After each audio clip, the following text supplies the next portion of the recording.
लगातार पंजाब ਦੇ ਵਿੱਚ ਵਾਰਦਾਤਾਵਾਂ ਵੱਧ ਰਹੀਆਂ ਨੇ। ਘਰ ਤੋਂ ਬੱਚੇ ਗਾਇਬ ਹੋ ਰਹੇ ਨੇ। ਕਈ ਵੀਡੀਓਜ਼ ਤੁਸੀਂ ਦੇਖਿਆ ਜਿਸ ਦੇ ਵਿੱਚ ਬੱਚੇ ਖੁਦ ਆਪਣੀ ਮਰਜ਼ੀ ਦੇ ਨਾਲ ਘਰੋਂ ਕਿਤੇ ਚਲੇ ਜਾਂਦੇ ਨੇ, ਤਾਂ ਕੁਝ ਅਜਿਹੀਆਂ ਵੀਡੀਓਜ਼ ਜਿੱਥੇ ਉਹਨਾਂ ਨੂੰ ਵਰਗਲਾ ਕੇ ਲਿਜਾਣ ਵਾਲਿਆਂ ਦੀ ਵੀ ਕਮੀ ਨਹੀਂ ਹੈ। ਕਈ ਵਾਰ ਤਾਂ ਅਜਿਹਾ ਵੀ ਹੋਇਆ ਕਿ ਬੱਚੇ ਘਰ ਤੋਂ ਗਾਇਬ ਹੋਏ ਨੇ, ਲਾਪਤਾ ਹੋਏ ਤੇ 2 ਦਿਨ ਬਾਅਦ ਉਹਨਾਂ ਦੀ ਮ੍ਰਿਤਕ ਦੇਹ ਬਰਾਮਦ ਹੁੰਦੀ ਹੈ। ਬੀਤੇ ਦਿਨ ਤੁਸੀਂ ਜ਼ੀਰਾ ਦੀ ਉਹ ਵੀਡੀਓ ਦੇਖੀ ਹੋਣੀ ਹੈ ਜਿਸ ਦੇ ਵਿੱਚ ਇੱਕ 13 ਸਾਲ ਦਾ ਮੁੰਡਾ ਜਿਸ ਦਾ ਨਾਮ ਜਸ਼ਨ ਸੀ ਘਰ ਤੋਂ ਗਾਇਬ ਹੁੰਦਾ। ਉਹ 9 ਦਸੰਬਰ ਨੂੰ ਤੇ 11 ਦਸੰਬਰ ਨੂੰ ਉਸ ਦੀ ਮ੍ਰਿਤਕ ਦੇਹ ਬਰਾਮਦ ਹੋਈ। ਇਸ ਪੂਰੀ ਖਬਰ ਦੇ ਵਿੱਚ ਇੱਕ ਵੱਡਾ ਅਤੇ ਦਰਦਨਾਕ ਦੁਖਦਾਇਕ ਖੁਲਾਸਾ ਹੋਇਆ ਕਿ ਜਸ਼ਨ ਨੂੰ ਕਿਸੇ ਹੋਰ ਨੇ ਨਹੀਂ ਸਗੋਂ ਉਸੇ ਦੇ ਹੀ ਜੀਜੇ ਨੇ ਖਤਮ ਕੀਤਾ ਸੀ। ਤਾਂ ਅਜਿਹੀਆਂ ਖਬਰਾਂ ਤੇ ਕੀ ਕਿਹਾ ਜਾ ਸਕਦਾ ਹੈ ਜਦੋਂ ਨਿਤ ਦਿਨ ਅਜਿਹੀਆਂ ਵਾਰਦਾਤਾਵਾਂ ਹੋਣ, ਬੱਚੇ ਘਰ ਦੇ ਵਿੱਚ ਸੁਰੱਖਿਅਤ ਨਹੀਂ ਅਤੇ ਗਾਇਬ ਕਰਨ ਵਾਲਾ ਵੀ ਕਈ ਵਾਰ ਹੋਰ ਨਹੀਂ ਸਗੋਂ ਪਰਿਵਾਰਿਕ ਮੈਂਬਰ ਹੀ ਨਿਕਲਦਾ। ਕਿਵੇਂ ਕੋਈ ਘਰ ਦੇ ਵਿੱਚ ਰਹਿੰਦਾ ਹੋਇਆ ਬੱਚੇ ਦੇ ਨਾਲ ਤਾਂ ਵੈਸੇ ਹੀ ਮੋਹ ਪੈ ਜਾਂਦਾ ਹੈ, ਘਰ ਦੇ ਵਿੱਚ ਰਹਿੰਦੇ ਹੋਏ ਅਜਿਹੀ ਦੁਸ਼ਮਣੀ ਪਾਲ ਬੈਠਦਾ ਜਾਂ ਫਿਰ ਉਹ ਆਪਣੀ ਗਲਤੀਆਂ ਨੂੰ ਲੁਕਾਉਣ ਦੇ ਲਈ ਗਲਤੀਆਂ ਤੇ ਗਲਤੀਆਂ ਕਰਦਾ ਰਹਿੰਦਾ। ਇਸ ਦੇ ਵਿੱਚ ਇੱਕ ਜੀਜੇ ਦੇ ਵੱਲੋਂ ਆਪਣੇ ਹੀ ਮਾਸੂਮ 13 ਸਾਲ ਦੇ ਸਾਲੇ ਨੂੰ ਖਤਮ ਕੀਤਾ ਗਿਆ। ਕੀ ਕਹੋਗੇ ਇਸ ਤੇ? ਬਹੁਤ ਮਾੜੀ ਗੱਲ ਹੈ ਕਿ ਲੋਕਾਂ ਨੂੰ ਇਸ ਚੀਜ਼ ਦੀ ਸਮਝ ਹੋਣੀ ਚਾਹੀਦੀ ਹੈ ਕਿ ਉਹ ਇੱਕ ਬੱਚਾ ਹੈ ਤੇ ਇਹ ਕੋਈ ਪਰਿਵਾਰ ਦੇ ਵਿੱਚ ਕੋਈ ਟਕਰਾਅ ਹੁੰਦਾ, ਜੇ ਕੋਈ ਪਰਿਵਾਰ ਦੇ ਵਿੱਚ ਕੋਈ ਗੱਲ ਹੁੰਦੀ ਹੈ ਤੇ ਉਹਨਾਂ ਨੂੰ ਉੱਥੇ ਹੀ ਖਤਮ ਕਰ ਦੇਣਾ ਚਾਹੀਦਾ ਤੇ ਉਹਨਾਂ ਨੂੰ ਆਪਸ ਦੇ ਵਿੱਚ ਉਲਝਣਾ ਚਾਹੀਦਾ, ਨਾ ਕਿ ਬੱਚਿਆਂ ਤੱਕ ਲੈ ਕੇ ਜਾਣਾ ਚਾਹੀਦੀ ਇਹ ਚੀਜ਼ ਨੂੰ। ਤੇ ਉਹ ਇੱਕ ਮਾਸੂਮ ਸੀਗਾ, ਉਹਨੂੰ ਤਾਂ ਪਤਾ ਵੀ ਨਹੀਂ ਸੀ ਕਿ ਉਹਦੇ ਨਾਲ ਕੀ ਹੋਣ ਵਾਲਾ ਹੈ ਤੇ ਉਹ ਸਗੋਂ ਉਹਦੇ ਨਾਲ ਤਾਂ ਲੜਾਈ ਵੀ ਨਹੀਂ ਸੀ। ਉਹਨੂੰ ਤਾਂ ਜਿੱਦਾਂ ਉਹਨਾਂ ਨੇ ਬੁਲਾਇਆ ਹੋਊਗਾ ਉਹ ਨਾਲ ਚਲਾ ਗਿਆ ਹੋਊਗਾ ਤੇ ਉਹਦੇ ਨਾਲ ਇੰਨੀ ਮਾੜੀ ਗੱਲ ਕਰਨਾ ਬਹੁਤ ਮਾੜੀ ਗੱਲ ਹੈ। ਤੇ ਇਹਦੇ ਵਿੱਚ ਲੋਕਾਂ ਦੇ ਦਿਮਾਗ ਦੇ ਵਿੱਚ ਪਤਾ ਨਹੀਂ ਕੀ ਭਰਿਆ ਹੋਇਆ ਕਿ ਅਸੀਂ ਉਹਦਾ ਬਦਲਾ ਇਹਦੇ ਨਾਲ ਲੈ ਲਾਂਗੇ, ਇਹਦਾ ਬਦਲਾ ਉਹਦੇ ਨਾਲ ਲੈ ਲਾਂਗੇ। ਬਿਲਕੁਲ, ਕਈ ਵਾਰੀ ਤਾਂ ਬਦਲੇ ਦੀ ਭਾਵਨਾ ਦੇ ਨਾਲ ਅਜਿਹਾ ਕੀਤਾ ਜਾਂਦਾ ਹੈ ਕਿ ਅਸੀਂ ਦੂਸਰੇ ਬੰਦੇ ਨੂੰ ਕਿੰਨਾ ਕੁ ਦੁੱਖ ਪਹੁੰਚਾ ਸਕਦੇ ਹਾਂ। ਵੱਧ ਤੋਂ ਵੱਧ ਤਕਲੀਫ ਦੇਣ ਦੇ ਲਈ ਮਾਸੂਮ ਬੱਚਿਆਂ ਦੀ ਜਾਨ ਲੈ ਲਈ ਜਾਂਦੀ ਹੈ ਜਿਨ੍ਹਾਂ ਦੇ ਨਾਲ ਸਭ ਤੋਂ ਜ਼ਿਆਦਾ ਮੋਹ ਪਿਆ ਹੁੰਦਾ ਮਾਪਿਆਂ ਨੂੰ। ਪਰ ਇੱਥੇ ਗੱਲ ਇਹ ਸੀ ਕਿ ਜੀਜੇ ਦੇ ਵੱਲੋਂ ਆਪਣਾ ਜੁਰਮ ਲੁਕਾਉਣ ਦੇ ਲਈ, ਕਿਉਂ ਜੋ ਉਹ ਆਪਣੀ ਸਾਲੀ ਤੇ ਹੀ ਮਾੜੀ ਨਿਗਾਹ ਰੱਖਦਾ ਸੀਗਾ, ਇਸੇ ਕਰਕੇ ਹੀ ਉਸ ਬੱਚੇ ਨੂੰ ਕੁਝ ਪਤਾ ਲੱਗ ਗਿਆ ਹੋਣਾ ਜਾਂ ਫਿਰ ਉਸਨੇ ਦੇਖ ਲਿਆ ਹੋਣਾ, ਜਿਸ ਤੋਂ ਬਾਅਦ ਉਸਦਾ ਜੀਜਾ ਆਪਣੇ ਨਾਲ ਮੁੰਡੇ ਨੂੰ ਲੈ ਗਿਆ ਤੇ ਖਤਮ ਕਰਨ ਤੋਂ ਬਾਅਦ ਉਸਦੀ ਮ੍ਰਿਤਕ ਦੇਹ ਨੂੰ ਖੁਰਦ-ਪੁਰਦ ਕਰਨ ਤੱਕ ਦੀ ਕੋਸ਼ਿਸ਼ ਕੀਤੀ, ਉਹਦਾ ਚਿਹਰਾ ਖਰਾਬ ਕਰਨ ਦੀ ਕੋਸ਼ਿਸ਼ ਕੀਤੀ। ਪਰ ਉਹ ਪਹਿਲਾਂ ਆਪ ਗਲਤ ਕੰਮ ਕਰਦੇ ਨੇ, ਆਪ ਗਲਤ ਚੀਜ਼ ਕਰਦੇ ਨੇ, ਫਿਰ ਉਸ ਤੋਂ ਬਾਅਦ ਜਦੋਂ ਕੋਈ ਦੇਖ ਲੈਂਦਾ ਜਾਂ ਫਿਰ ਲੋਕਾਂ ਨੂੰ ਪਤਾ ਹੋਣ ਲੱਗਣਾ ਸ਼ੁਰੂ ਕਰਦਾ ਫਿਰ ਉਸ ਦੇ ਉੱਤੇ ਉਹਨਾਂ ਨੂੰ ਹੋਰ ਜ਼ਿਆਦਾ ਕੋਈ ਗਲਤ ਕੰਮ ਕਰਨਾ ਪੈਂਦਾ ਹੈ।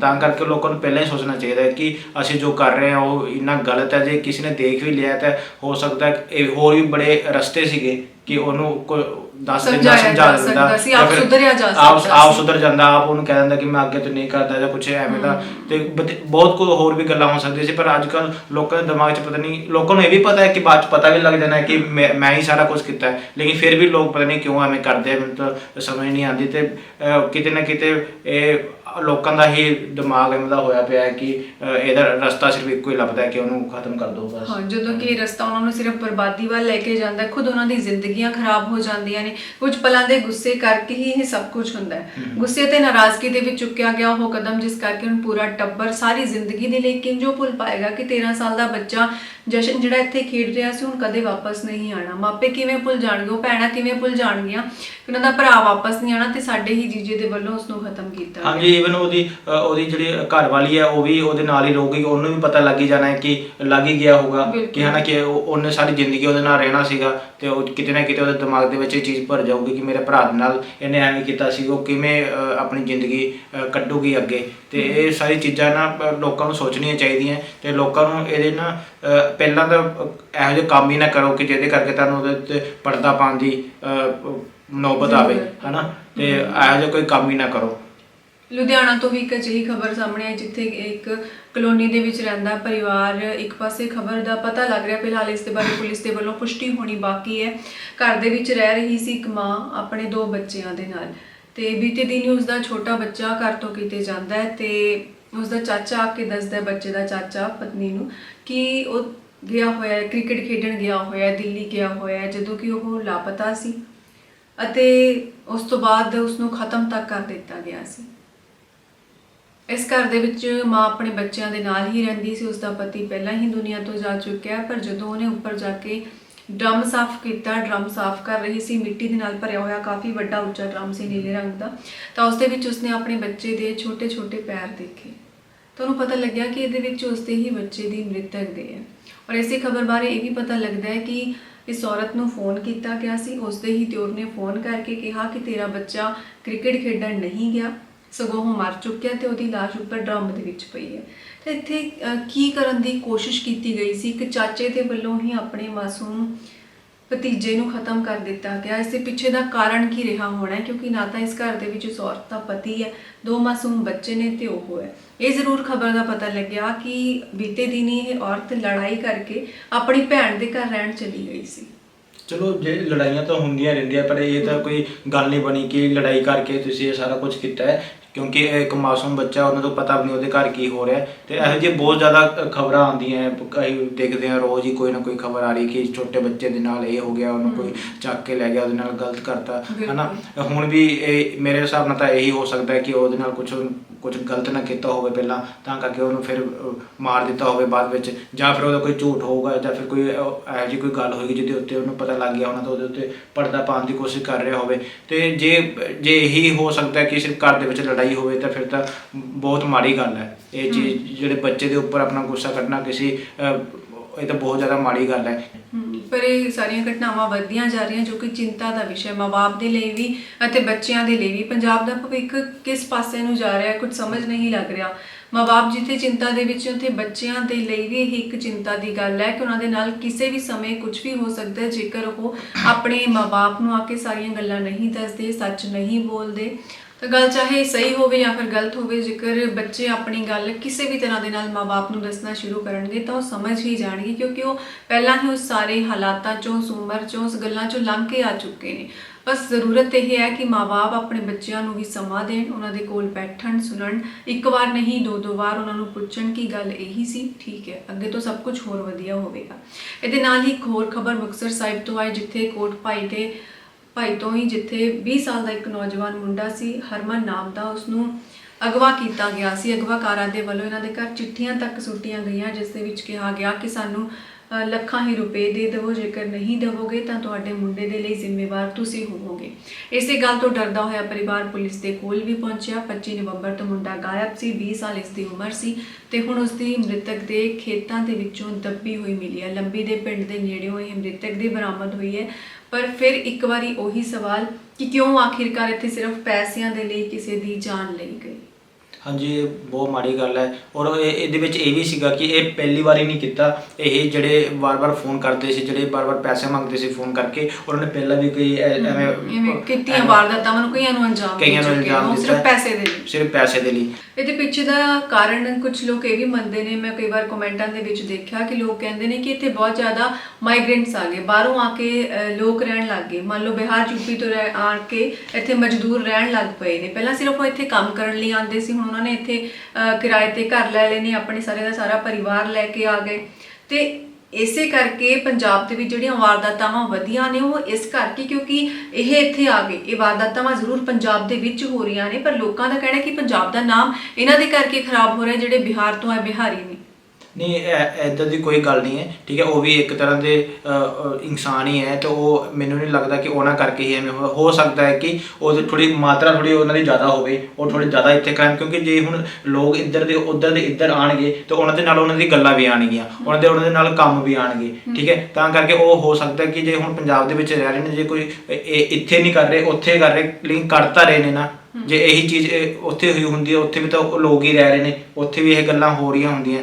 ਤਾਂ ਕਰਕੇ ਬਾਹਰੋਂ ਲੋਕ ਆਏ ਨੇ, ਉਹਨਾਂ ਕਰਕੇ ਹੀ ਹੋ ਰਿਹਾ, ਠੀਕ ਹੈ। ਲੇਕਿਨ ਅਸੀਂ ਬਹੁਤ ਸਾਰੀ ਖਬਰਾਂ ਸੁਣੀਆਂ ਜਿਹਨਾਂ ਨੇ ਪੰਜਾਬੀਆਂ ਨੇ ਵੀ ਐਵੇਂ ਕੀਤਾ ਹੈ। ਪਿੱਛੇ ਜੀ ਅਸੀਂ ਖਬਰ ਪੜ੍ਹੀ ਸੀਗੀ ਕਿ ਉਹ ਘਰ ਦੇ ਵਿੱਚ ਹੀ ਦੱਬਤਾ ਸੀਗਾ ਉਹਨੂੰ ਮਾਰ ਕੇ, ਹੈ ਨਾ। ਉਹ ਇੱਕ ਪੰਜਾਬੀ ਦੀ ਗੱਲ ਸੀਗੀ। ਲੇਕਿਨ ਹੋ ਸਕਦਾ ਹੈ ਕਿ ਜਿਹੜੇ ਬਾਹਰੋਂ ਲੋਕ ਆਏ ਉਹਨਾਂ ਦੀ ਥੋੜੀ ਮਾਤਰਾ ਥੋੜੀ ਜ਼ਿਆਦਾ ਹੋਵੇ, ਤੇ ਇਹ ਕੋਈ ਉਹ ਨਹੀਂ ਹੈ ਕਿ ਬਾਹਰ ਵਾਲੇ ਲੋਕਾਂ ਦੇ ਕਰਕੇ ਹੀ ਇਹ ਸਾਰਾ ਕੁਝ ਹੋ ਰਿਹਾ। ਹਾਂ, ਪਰ ਜਦੋਂ ਹਰ ਦੂਸਰੇ ਤੀਸਰੇ ਦਿਨ ਇਹ ਖਬਰਾਂ ਆਉਂਦੀਆਂ ਨੇ ਕਿ ਕੋਈ ਲੜਾਈ ਕਰ ਰਿਹਾ ਹੈ, ਕੋਈ ਆਪਣੇ ਪਤੀ ਪਤਨੀ ਦੇ ਨਾਲ ਇੰਜ ਦੀਆਂ ਵਾਰਦਾਤਾਂ ਹੋ ਰਹੀਆਂ ਨੇ, ਆਪਣੇ ਹੀ ਬੱਚਿਆਂ ਦੇ ਨਾਲ ਗਲਤ ਕਰ ਰਹੇ ਨੇ, ਤਾਂ ਇਹਦੇ ਵਿੱਚ ਜ਼ਿਆਦਾਤਰ ਬਾਹਰੀ ਹੁੰਦੇ ਨੇ, ਪੰਜਾਬੀ ਨਹੀਂ ਹੁੰਦੇ। ਇਸ ਕਰਕੇ ਲੋਕਾਂ ਦਾ ਕਹਿਣਾ ਕਿ ਪੰਜਾਬ ਦਾ ਨਾਮ ਇਹਨਾਂ ਕਰਕੇ ਖਰਾਬ ਹੋ ਰਿਹਾ ਕਿ ਪੰਜਾਬ ਦੇ ਵਿੱਚ ਐਵੇਂ ਹੋ ਗਿਆ। ਕਿਉਂਕਿ ਜਦੋਂ ਵੀ ਕੋਈ ਖਬਰ ਛਾਪੀ ਜਾਏਗੀ, ਦੱਸੀ ਜਾਏਗੀ ਕਿਸੇ ਨੂੰ ਵੀ ਗੱਲਬਾਤ ਦੇ ਵਿੱਚ ਵੀ, ਤਾਂ ਅਗਲਾ ਇਹੀ ਕਹੇਗਾ ਕਿ ਪੰਜਾਬ ਦੇ ਵਿੱਚ ਹੋਇਆ ਸੀ, ਲੁਧਿਆਣੇ ਦੇ ਵਿੱਚ ਹੋਇਆ ਸੀ। ਕੋਈ ਇਹ ਨਹੀਂ ਸੋਚਦਾ ਕਿ ਲੁਧਿਆਣੇ ਦੇ ਵਿੱਚ ਕਿੰਨੇ % ਪੰਜਾਬੀ ਰਹਿ ਰਹੇ ਨੇ, ਕਿੰਨੇ % ਉੱਥੇ ਬਿਹਾਰੀ ਰਹਿ ਰਹੇ ਨੇ, ਕਿੰਨੇ % ਬਾਹਰੋਂ ਲੋਕ ਆ ਕੇ ਰਹਿ ਰਹੇ ਨੇ, ਤੇ ਇਹ ਜ਼ੁਲਮ ਕੀਤਾ ਕਿਹਦੇ ਵੱਲੋਂ ਗਿਆ? ਇਹ ਕੁਝ ਨਹੀਂ ਦੇਖਿਆ ਨਹੀਂ, ਜਾਂਦਾ। ਇਹ ਤਾਂ ਫਿਰ ਹੁਣ ਜੇ ਪੰਜਾਬ ਦੇ ਵਿੱਚ ਆ ਗਏ ਤਾਂ ਪੰਜਾਬ ਦੀ ਹੀ ਜ਼ਿੰਮੇਵਾਰੀ ਬਣਦੀ ਹੈ ਕਿ ਉਹਨੂੰ ਕਿਸ ਢੰਗ ਨਾਲ ਰੱਖਿਆ ਜਾਵੇ, ਕਿਉਂਕਿ ਆਪਣੇ ਪੰਜਾਬ ਦੇ ਲੋਕ ਵੀ ਤਾਂ ਹੁਣ ਬਾਹਰ ਕੈਨੇਡਾ ਗਏ ਹੋਏ ਨੇ, ਉੱਥੇ ਵੀ ਜਾ ਕੇ ਐਵੇਂ ਬਹੁਤ ਕੁਝ ਹੁੰਦਾ ਹੈ ਤੇ ਪੰਜਾਬੀਆਂ ਦੇ ਨਾਂ ਵੀ ਉੱਥੇ ਜਾ ਕੇ ਐਵੇਂ ਹੁੰਦਾ ਕਿ ਪੰਜਾਬੀਆਂ ਨੇ ਐਵੇਂ ਕੀਤਾ, ਪਰ ਐਵੇਂ ਦੀ ਗੱਲ ਨਹੀਂ ਹੈ। ਸਿਰਫ ਪੰਜਾਬੀ ਹੁਣ ਉੱਥੇ ਗਏ ਨੇ ਤਾਂ ਹੁਣ ਉਹਨਾਂ ਦਾ ਕੁਝ ਤਾਂ ਹੋਊਗਾ ਹੀ, ਕਿਉਂਕਿ ਉੱਥੇ ਰਹਿ ਰਹੇ ਨੇ, ਉੱਥੇ ਦੀ ਜ਼ਿੰਦਗੀ ਜੀ ਰਹੇ ਨੇ, ਉੱਥੇ ਸਾਰਾ ਕੁਝ ਉੱਥੇ ਜਿਵੇਂ ਸਰਕਾਰ ਕਹਿੰਦੀ ਉਵੇਂ ਰਹਿੰਦੇ ਨੇ, ਠੀਕ ਹੈ। ਤੇ ਇਹ ਸਾਰੀ ਚੀਜ਼ਾਂ ਨਾ ਇਹ ਸਾਨੂੰ ਬੈਲੈਂਸ ਬਣਾਉਣੀਆਂ ਪੈਣੀਆਂ, ਸਾਨੂੰ ਇਨਸਾਨ ਨੂੰ ਇਨਸਾਨ ਸਮਝਣਾ ਪੈਣਾ, ਤੇ ਜਿਹੜੇ ਗਲਤੀ ਹੈ ਉਹ ਚਾਹੇ ਅਸੀਂ ਕਰੀਏ, ਚਾਹੇ ਕੋਈ ਕੈਨੇਡਾ ਵਾਲਾ ਕਰੇ, ਚਾਹੇ ਕੋਈ ਬਾਹਰੋਂ ਆ ਕੇ ਕਰੇ, ਉਹ ਗਲਤ ਹੀ ਹੋਊਗਾ। ਕੈਨੇਡਾ ਦੇ ਵਿੱਚ ਵੀ ਕਿਉਂਕਿ ਦਰਅਸਲ ਹੁੰਦਾ ਇਹ ਹੈ ਕਿ ਚੀਜ਼ਾਂ ਜ਼ਿਆਦਾ ਹਾਈਲਾਈਟ ਹੋ ਜਾਂਦੀਆਂ ਨੇ, ਇਹਨਾਂ ਨੂੰ ਜ਼ਿਆਦਾ ਵਧਾ ਚੜਾ ਕੇ ਜਾਂ ਫਿਰ ਉਸ ਨਜ਼ਰੀਏ ਦੇ ਨਾਲ ਦੇਖਿਆ ਜਾਂਦਾ ਹੈ। ਭਾਵੇਂ 4 ਅੱਜ ਬੰਦੇ ਇਸ ਦੁਨੀਆ ਤੋਂ ਗਏ ਹੁਣ ਉਸਨੂੰ ਨਹੀਂ ਦੇਖਿਆ ਜਾਏਗਾ, ਪਰ ਜੇ ਇੱਕ ਬਿਹਾਰੀ ਜਾਂ ਕੋਈ ਇੱਕ ਪੰਜਾਬੀ ਕਿਸੇ ਹੋਰ ਪ੍ਰਦੇਸ਼ ਦੇ ਵੀ ਜਾ ਕੇ ਜਾਏਗਾ ਤਾਂ ਉਸਨੂੰ ਬਹੁਤ ਹੀ ਵੱਡਾ ਚੌੜਾ ਲੰਬਾ ਲਿਖ ਕੇ ਦੱਸਿਆ ਜਾਂਦਾ ਹੈ ਕਿ ਨਹੀਂ ਇਹ ਗੱਲ ਬਹੁਤ ਵੱਡੀ ਹੋ ਗਈ। ਤਾਂ ਕੈਨੇਡਾ ਦੇ ਵਿੱਚ ਵੀ ਇੰਗਲੈਂਡ ਦੇ ਵਿੱਚ 2 ਬਜ਼ੁਰਗ ਜੋੜੇ ਨੂੰ ਖਤਮ ਕੀਤਾ ਗਿਆ ਤੇ ਉਹਦੇ ਪਿੱਛੇ ਵੀ ਪੰਜਾਬੀ ਹੀ ਨੇ, ਪੰਜਾਬੀਆਂ ਨੂੰ ਹਿਰਾਸਤ ਦੇ ਵਿੱਚ ਲਿਆ ਗਿਆ। ਤਾਂ ਇਹ ਜਗ੍ਹਾਵਾਂ ਕਰਕੇ ਫਰਕ ਜ਼ਰੂਰ ਪੈਂਦਾ, ਇਸ ਕਰਕੇ ਜੇ ਤੁਸੀਂ ਆਪਣੀਆਂ ਜਗ੍ਹਾ ਚੇਂਜ ਕਰ ਰਹੇ ਹੋ ਤੁਹਾਨੂੰ ਆਪਣਾ ਦਿਮਾਗ ਵੀ ਬਦਲਣਾ ਪਵੇਗਾ, ਉਸ ਦੇ ਹਿਸਾਬ ਦੇ ਨਾਲ ਤੁਹਾਨੂੰ ਚੱਲਣਾ ਪਵੇਗਾ। ਪਰ ਹੁਣ ਜੇਕਰ ਦੇਖਿਆ ਜਾਵੇ, ਆਪਾਂ ਜੇਕਰ ਲੁਧਿਆਣੇ ਵਾਲੀ ਗੱਲ ਲੈਂਦੇ ਹਾਂ, ਇਸ ਦੇ ਵਿੱਚ ਪਿਊਸ਼ ਨਾਮ ਦਾ ਇਹ ਬੱਚਾ ਸੀ ਜਿਸ ਦੇ ਨਾਲ ਅਜਿਹੀ ਦਰਿੰਦਗੀ ਕੀਤੀ ਗਈ ਕਿ ਡਰਮ ਦੇ ਵਿੱਚ ਮਾਰ ਕੇ ਉਸਨੂੰ ਪਹਿਲਾਂ ਦੱਬਿਆ ਗਿਆ, ਉਸ ਤੋਂ ਬਾਅਦ ਮਿੱਟੀ ਦਾ ਪਲਸਤਰ ਕਰ ਦਿੱਤਾ ਗਿਆ ਚੰਗੀ ਤਰ੍ਹਾਂ ਦੇ ਨਾਲ ਕਿ ਕਿਸੇ ਨੂੰ ਕੁਝ ਪਤਾ ਨਾ ਚੱਲੇ। ਹੁਣ ਉਹ ਵਿਅਕਤੀ ਜਿਹਨੇ ਬੀਤੇ 30 ਸਾਲ ਆਪਣੇ ਬਿਹਾਰ ਦੇ ਵਿੱਚ ਇੰਜ ਹੀ ਬਿਤਾਏ ਨੇ, ਆਸੇ-ਪਾਸੇ ਤੋਂ ਅਜਿਹੀਆਂ ਖਬਰਾਂ ਜਿਹੜੀਆਂ ਅਸੀਂ ਹੁਣ ਸੁਣ ਰਹੇ ਹਾਂ ਕਿਉਂਕਿ ਆਪਾਂ ਕਹਿੰਦੇ ਹਾਂ ਕਿ ਹੁਣ ਇੱਥੇ ਕ੍ਰਾਈਮ ਰੇਟ ਵੱਧ ਗਿਆ, ਹੁਣ ਇੱਥੇ ਜ਼ਿਆਦਾਤਰ ਅਜਿਹੀਆਂ ਵਾਰਦਾਤਾਂ ਹੁੰਦੀਆਂ ਨੇ, ਉਹ ਉੱਥੇ ਬਚਪਨ ਤੋਂ ਸੁਣਦੇ ਆ ਰਹੇ ਨੇ। ਉਹ 30 ਸਾਲ ਦੀ ਪਰਵਰਿਸ਼ ਤੇ ਇੱਥੇ ਆ ਕੇ ਉਹ ਅਜ਼ਮਾ ਰਹੇ ਨੇ, ਚੀਜ਼ਾਂ ਨੂੰ ਦੇਖ ਰਹੇ ਨੇ, ਕਿਉਂਕਿ ਉਸ ਤਰ੍ਹਾਂ ਦੀ ਸਜ਼ਾ ਵੀ ਨਹੀਂ ਹੈ ਸ਼ਾਇਦ ਇੱਥੇ। ਜਿਸ ਤਰ੍ਹਾਂ ਦੇ ਨਾਲ ਯੂਪੀ ਬਿਹਾਰ ਦੇ ਵਿੱਚ ਜਦੋਂ ਹੁੰਦਾ ਹੈ ਤਾਂ ਉਹਨਾਂ ਦੀ ਇੱਕ ਕਮਿਊਨਿਟੀ ਹੈ, ਉਹਨਾਂ ਦੇ ਪਿੰਡ ਵਾਲੇ ਨੇ, ਉਹਨਾਂ ਦੀ ਪੰਚਾਇਤਾਂ ਨੇ ਅਲੱਗ-ਅਲੱਗ ਤੌਰ ਤੇ, ਤਾਂ ਉਸ ਤਰੀਕੇ ਦੀ ਸਜ਼ਾ ਵੀ ਉੱਥੇ ਮਿਲ ਜਾਂਦੀ ਹੈ। ਇੱਥੋਂ ਗਾਇਬ ਹੋ ਜਾਂਦੇ ਨੇ ਬੰਦੇ। ਨਹੀਂ ਬਿਲਕੁਲ, ਮੈਂ ਇੱਕ ਇੱਥੇ ਬਾਹਰ ਬੰਦਾ ਆ ਕੇ ਰਹਿੰਦਾ ਹੈ, ਉਹਨੂੰ ਮੈਂ ਪੁੱਛਿਆ, ਮੈਂ ਕਿਹਾ ਐਵੇਂ ਦੀ ਗੱਲਾਂ ਹੋ ਰਹੀਆਂ ਕਿ ਬਾਹਰ ਉੱਥੋਂ ਆ ਕੇ ਇੱਥੇ ਲੋਕ ਕਰੀ ਜਾ ਰਹੇ ਨੇ ਐਵੇਂ ਦਾ ਕੋਈ ਕੰਮ, ਤੇ ਉਹਨੇ ਸਾਫ਼ ਹੀ ਮਨਾ ਕਰਤਾ, ਕਹਿੰਦਾ ਸਾਡੇ ਉੱਧਰ ਤਾਂ ਇੰਨਾ ਜ਼ਿਆਦਾ ਹੈ ਹੀ ਨਹੀਂ ਜਿੰਨਾ ਪੰਜਾਬ ਦੇ ਵਿੱਚ ਹੈ, ਕਹਿੰਦਾ ਇੱਥੇ ਤਾਂ ਬਹੁਤ ਵੱਡੇ ਲੈਵਲ 'ਤੇ ਐਵੇਂ ਦਾ ਗੱਲਾਂ ਹੁੰਦੀਆਂ। ਤੁਸੀਂ ਉਹ ਜ਼ਿਆਦਾ ਉਹਨੇ ਸਿੱਧੂ ਮੂਸੇਵਾਲੇ ਦਾ ਨਾਮ ਲੈ ਲਿਆ, ਕਹਿੰਦਾ ਹੁਣ ਇਹ ਦੇਖ ਲਓ ਇਹ ਇੰਨੇ ਵੱਡਾ ਬੰਦਾ ਹੀ ਮਾਰਤਾ, ਤੇ ਉੱਥੇ ਇਹੋ ਜਿਹੀ ਗੱਲ ਨਹੀਂ ਹੁੰਦੀ, ਸਿਰਫ ਨਿੱਜੀ ਗੱਲਾਂ ਹੀ ਹੁੰਦੀਆਂ, ਜਿੱਦਾਂ ਮਤਲਬ ਕਿ ਪਿੰਡ ਦੇ ਵਿੱਚ ਕੁਝ ਹੋ ਗਿਆ ਬਸ ਤੇ ਆਪਸ ਦੇ ਵਿੱਚ ਲੜ ਗਏ ਜਾਂ ਕੁਝ ਵੀ ਹੋ ਗਿਆ। ਲੇਕਿਨ ਪੰਜਾਬ ਦੇ ਵਿੱਚ ਕਹਿੰਦਾ ਕਿ ਮੈਂ ਦੇਖਿਆ ਕਿ ਪੰਜਾਬ ਦੇ ਵਿੱਚ ਐਵੇਂ ਦੀ ਗੱਲਾਂ ਜ਼ਿਆਦਾ ਹੋਣ ਲੱਗ ਪਈਆਂ, ਉੱਥੇ ਹੁਣ ਬਿਲਕੁਲ ਸ਼ਾਂਤ ਹੈ, ਉੱਥੇ ਇੰਨਾ ਕ੍ਰਾਈਮ ਨਹੀਂ ਹੁੰਦਾ ਜਿੰਨਾ ਕਿ ਪੰਜਾਬ ਦੇ ਵਿੱਚ ਹੁੰਦਾ ਹੈ। ਫਿਰ ਇੱਥੇ ਉਹੀ ਲੋਕਾਂ ਦੀ ਗੱਲ ਆ ਜਾਣੀ ਹੈ, ਫਿਰ ਕਹਿਣਗੇ ਕਿ ਉੱਥੋਂ ਨਿਕਲ ਕੇ ਉਹ ਖਿੰਡ ਗਏ ਸਾਰੇ ਪਾਸੇ, ਇਸ ਕਰਕੇ ਉੱਥੇ ਘਟ ਰਹੀਆਂ ਨੇ। ਪਰ ਨਾਲ ਤੁਸੀਂ ਇਹ ਵੀ ਦੇਖੋ ਕਿ ਜਿਹੜਾ ਉੱਥੇ ਦਾ ਅਜਿਹੀਆਂ ਖਬਰਾਂ ਨੇ ਉੱਥੇ ਇਹਨਾਂ ਨੂੰ ਆਮ ਲਿਆ ਜਾਂਦਾ ਹੈ। ਹੁਣ ਜਿਹੜੀਆਂ ਖਬਰਾਂ ਇੱਥੇ ਚੱਲ ਰਹੀਆਂ ਨੇ ਲੋਕ ਉਹਨਾਂ ਖਬਰਾਂ ਉੱਥੇ ਵੀ ਇਸ ਚੀਜ਼ ਨੂੰ ਅੱਗੇ ਉਹ ਲੈ ਕੇ ਜਾਂਦੇ ਨੇ, ਇਹਨਾਂ ਖਬਰਾਂ ਨੂੰ ਇੱਥੇ ਸੁਣਿਆ ਜਾ ਰਿਹਾ ਹੈ, ਹਲੇ ਦੇਖਿਆ ਜਾ ਰਿਹਾ ਹੈ, ਹਲੇ ਉਹਨਾਂ ਪ੍ਰਵਾਨ ਨਹੀਂ ਕੀਤਾ ਗਿਆ ਜਿੰਨੀ ਆਪਾਂ ਪਹਿਲਾਂ ਆਸਾਨੀ ਦੇ ਨਾਲ ਪੜ੍ਹ ਲੈਂਦੇ ਸੀ ਕਿ ਕਿਸੇ ਕਿਸਾਨ ਦੇ ਵੱਲੋਂ ਆਪਣੀ ਜਾਨ ਦਿੱਤੀ। ਹੁਣ ਇਹਨਾਂ ਗੱਲਾਂ ਨੂੰ ਆਮ ਲੈਂਦੇ ਨੇ, ਜਦ ਤੱਕ 4-5 ਕਿਸਾਨਾਂ ਦੀ ਜਾਨ ਨਹੀਂ ਜਾਂਦੀ ਕੋਈ ਮੰਨਦਾ ਹੀ ਨਹੀਂ ਕਿ ਕੋਈ ਵੱਡੀ ਖਬਰ ਹੈ ਇਹ। ਬਿਲਕੁਲ, ਕਿਹੜਾ ਪਿੰਡ ਹੈ ਉਹ, ਕਿਹੜਾ ਸ਼ਹਿਰ ਹੈ ਉਹ, ਕਿਹੜੀ ਜਗ੍ਹਾ ਉਹ ਜਿੱਥੇ ਕਿਸੇ ਕਿਸਾਨ ਦੇ ਪਰਿਵਾਰ ਦੇ ਵਿੱਚ ਨਹੀਂ ਆਪਣੀ ਜਾਨ ਗਵਾਈ ਹੈਗੀ, ਇਹਨੂੰ ਕਿਉਂ ਨਾਰਮਲੀ ਲੈਣ ਲੱਗੇ? ਕਿਉਂਕਿ ਆਮ ਗੱਲ ਹੋ ਗਈ ਕਿ ਹਾਂਜੀ ਹੁੰਦੇ ਰਹਿੰਦਾ ਜੀ, ਟੈਨਸ਼ਨ ਲੈਂਦੇ ਨੇ, ਖਤਮ ਹੋ ਜਾਂਦੇ ਨੇ, ਗੱਲ ਖਤਮ ਹੋ ਜਾਂਦੀ ਹੈ। ਉਵੇਂ ਹੀ ਜਿਹੜੀ ਬਿਹਾਰ ਦੇ ਵਿੱਚ ਜਿਹੜੀਆਂ ਵਾਰਦਾਤਾਵਾਂ ਨੇ ਬਹੁਤ ਆਮ ਲਈਆਂ ਜਾਂਦੀਆਂ ਨੇ ਕਿਉਂਕਿ ਉਹ ਕਾਫੀ ਸਮੇਂ ਤੋਂ ਚੱਲੀਆਂ ਆ ਰਹੀਆਂ ਨੇ, ਨਾ ਤਾਂ ਉਹਦਾ ਕੋਈ ਹੱਲ ਨਿਕਲਿਆ ਤੇ ਨਾ ਹੀ ਉਹ ਠੀਕ ਹੁੰਦੀ।